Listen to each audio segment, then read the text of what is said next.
Hello folks, we're at the Red Deer Holiday Park. Me and Susie again. There's Susie. Yeah. This is it. So yeah, we're staying here for a couple of nights.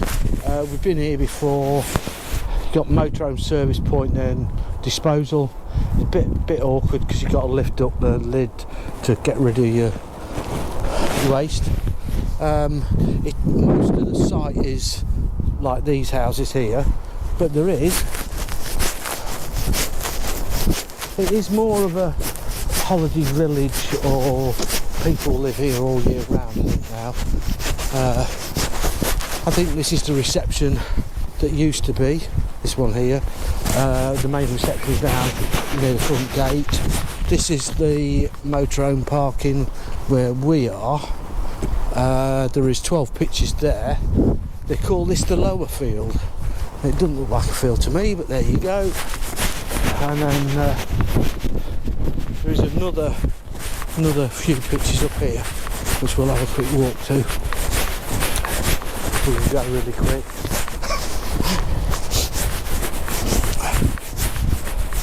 Which they're not using at the minute.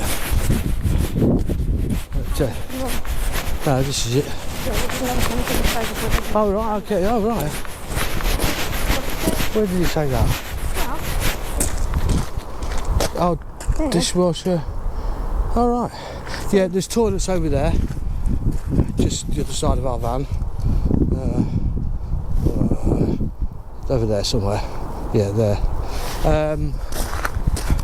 And bins and bits and bobs. You just go this way.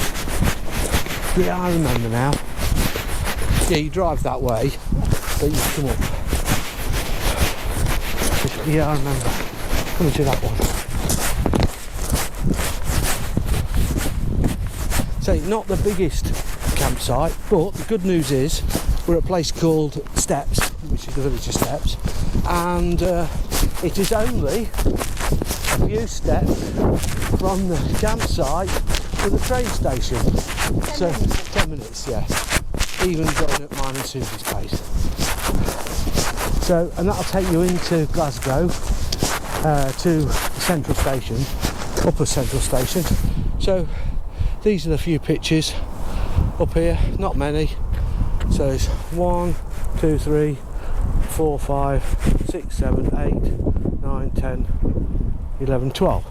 So, not all level. So there's about 24 pitches here. But say, you're straight into Glasgow.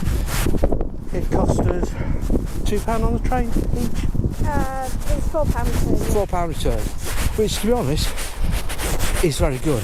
We're quite happy with that. So that's Red Deer Holiday Village and Campsite. Hope you've enjoyed another little video that we've done. It'll help you out if you come to Glasgow and find somewhere to stop. So that's it, we're done. We're out of here. Bye bye, see you soon. We'll be out and about very soon. Nearly mucked that up then, didn't I? Bye.